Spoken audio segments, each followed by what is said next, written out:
Hiya and welcome back to Mondraker TV. In today's video, I'm going to be looking through all of those short names and acronyms you see on your bike. Things like RXF and TPI and 3C and WT. I mean, there's so many of them. I spotted well over 30 just on some of my bikes. And actually, when I was saying them out loud, it could almost be a bit of a rap song, couldn't it? Talking about the HHC to the HHG with well, maybe not. Anyway, I'm going to go through all those names today and hopefully make it nice and clear for you so you can understand what they all mean.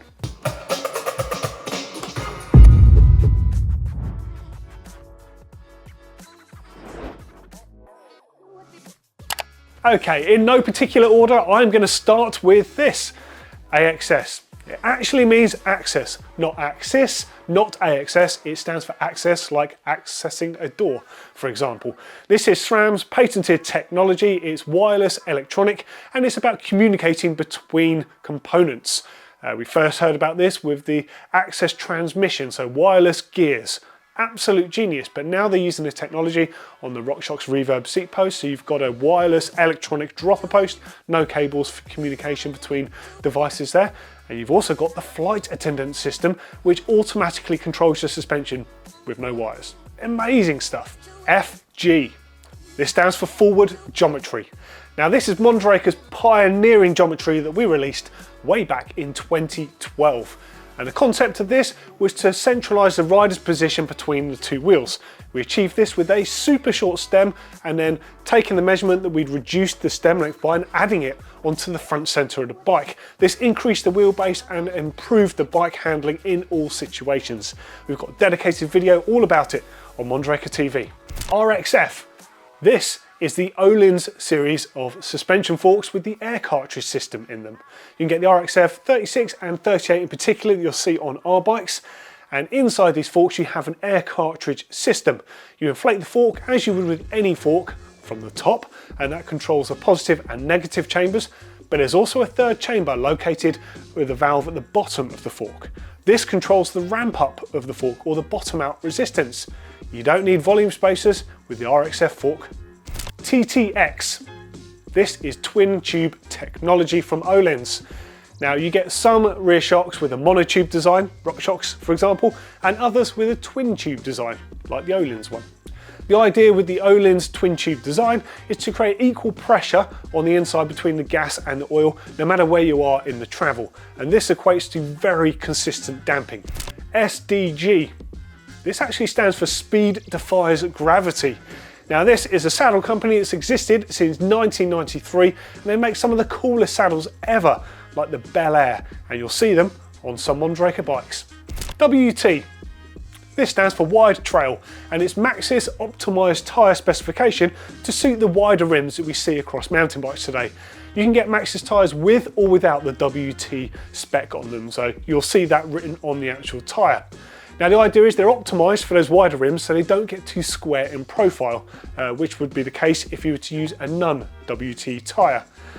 Maxxis WT tyres in cross country are optimised for rims 25 to 30 millimeters in internal width, and for trail, enduro, downhill, etc. in 30 to 35 millimeters. UDH. This stands for Universal Derailleur Hanger.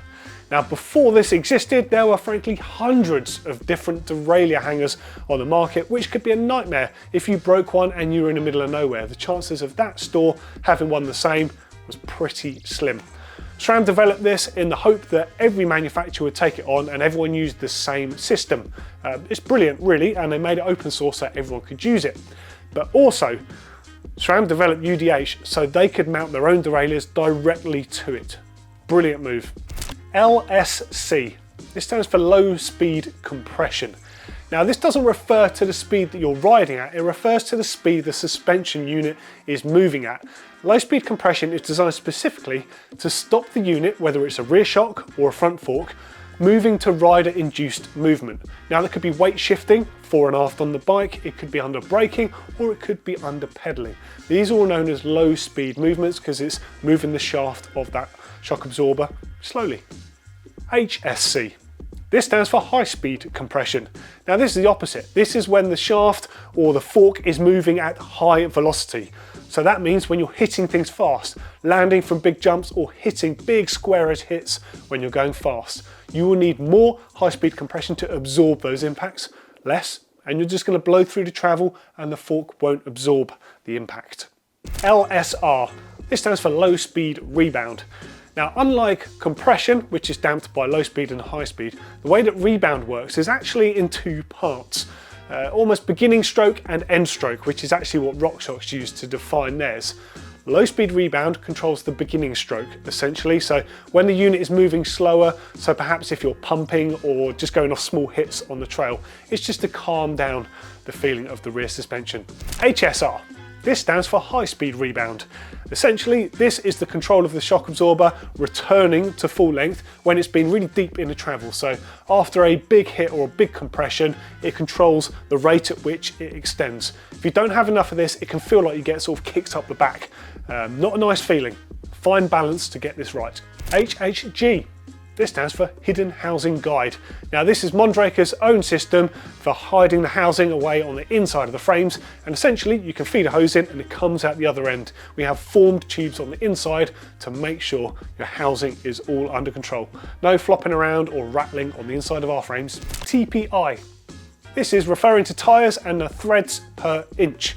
Now typically on mountain bikes you'll get two major ones, 120 TPI or 60 TPI. 120 TPI uses finer threads and they're crammed close together.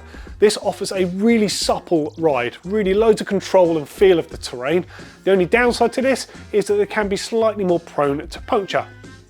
But the option then is to go for 60 TPI. Now there's not holes between these, they're just much bigger threads with the same density. So these tyres accordingly are much tougher and more resistant to abrasion, things like that.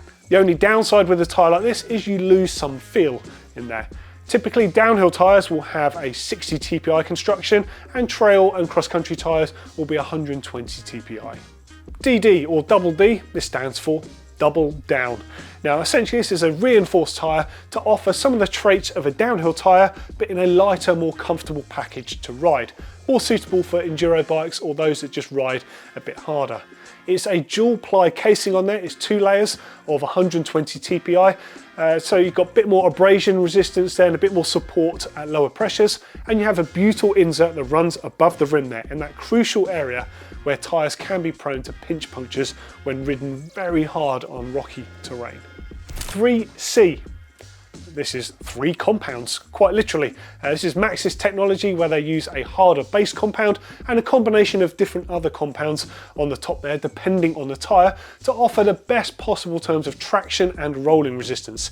If you were to just have a soft compound tyre all over, the knobbles can wobble around a bit, so they have the hard base to give them support and, like I said, the different coatings on the top there to give you the traction required. Typically, the centre of the tread will be a firmer compound and the shoulders will be softer to give that all-important bite when you're cornering. DUB or DUB. This stands for Durable Unified Bottom Bracket. This is SRAM's development and it's a one-size-fits-all bottom bracket axle with options in the bottom bracket bearings to fit all style frames.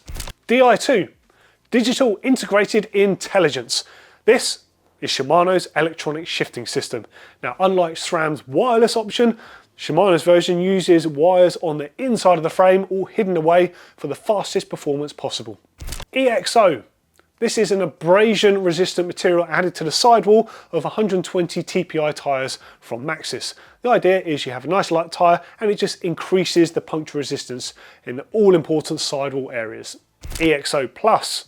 This latest version of EXO Plus uses a 60 TPI casing. It's armoured and has sidewall inserts. Super tough, nearly up there with double down. EVOL. This stands for extra volume. Now you'll see this on some Fox rear shocks and on some forks as well.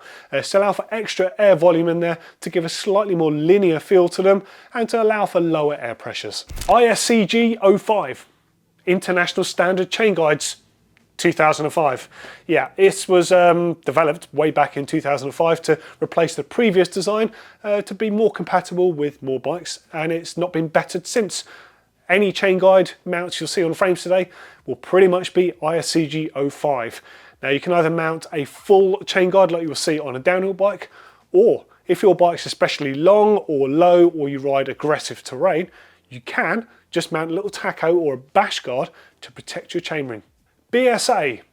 Now this is a strange one because it means Birmingham Small Arms. Now this is actually a munition supplier from Birmingham in the UK that then later went on to developing motorbikes and technology and later bicycles. And in amongst all of that, they developed the threaded bottom bracket. You'll sometimes hear this referred to as ISO, but BSA is universally known as a threaded bottom bracket in mountain bikes and also in road bikes. Mind. This is Mondraker's proprietary suspension setup technology. You'll see this on some of our bikes, and it's a wireless telemetry system that's built into the bike, and it's designed to help you get the dynamic sag and your suspension settings absolutely perfect. It also measures ride data, things like how much time you spent in the air, how fast you've been riding, and all importantly, that suspension information to get your bike dialed. Fit. Fox isolated technology. In other words, a multi-position switch. So technically has a 3-position switch: open, trail and locked out. So you can adjust your suspension fork or your shock when you're out on the trail. Fit grip.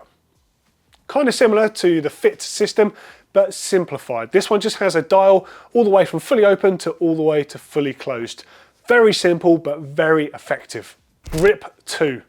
Now this is the most advanced form of damping on Fox suspension forks, and it will have high and low speed compression and high and low speed rebound. Incredible performance. This is what the top end racers use. ZS. This stands for zero stack. If you're to look at the headset on any of our bikes, you'll find it has a zero stack design, which means it's completely flush with the head tube of the bike. Super neat. ICE, or ICE technology. No, we're not talking about in-car entertainment in the world of cars. This is all about the cooling system that Shimano uses on their brakes. Now you'll see this in 2 places. You will see the fins on the brake pads, and you will also see the disc rotors that have fins to pull heat away from the braking track. ICE technology rotors use a skinned or a sandwich design. They will have steel braking tracks and they will have an alloy spider. That spider itself pulls the heat away from the braking tracks. Super effective. SID. Now this is actually a specific product. It stands for Super Light Integrated Design, and it's the RockShox Cross Country or the XCO orientated fork. This is a no holds barred fork designed for cross country racing. The lightest, most high performance offering possible. Zero. This is our proprietary suspension platform that you can see on every model of full suspension bike that we make, ranging from the Kids Factor 24-inch wheel bike all the way through to our factory racing downhill prototypes. Now, the design looks similar across the board, but the cool thing about our Zero suspension platform is it's individually designed. The kinematics are different on every one to specifically suit the wheel travel and the discipline that is intended for. If you want to learn a bit more about Zero suspension, there should be a video link floating around down there. DH, well, downhill, isn't it? This is where Mondraker started. We came from the roots of downhill racing, and we're very much still involved in it today with our factory racing team. Downhill, as it sounds, very similar to ski racing. Rider versus the clock. It's a downhill time trial, seriously exciting. XCO. This stands for Cross Country Olympic, and essentially it's the elite race category of cross country riding. Now this is the top end of the sport where the world's best athletes compete, and as a result a lot of components, including our own F Podium bike, have been designed specifically to handle the rigours of this racing. If it's people versus people you want to watch, XCO is where it's at. Unbelievable. And the last one is SRAM. So this is a manufacturer of components like brakes and drivetrain transmissions that you see on many bikes around the world, including our own.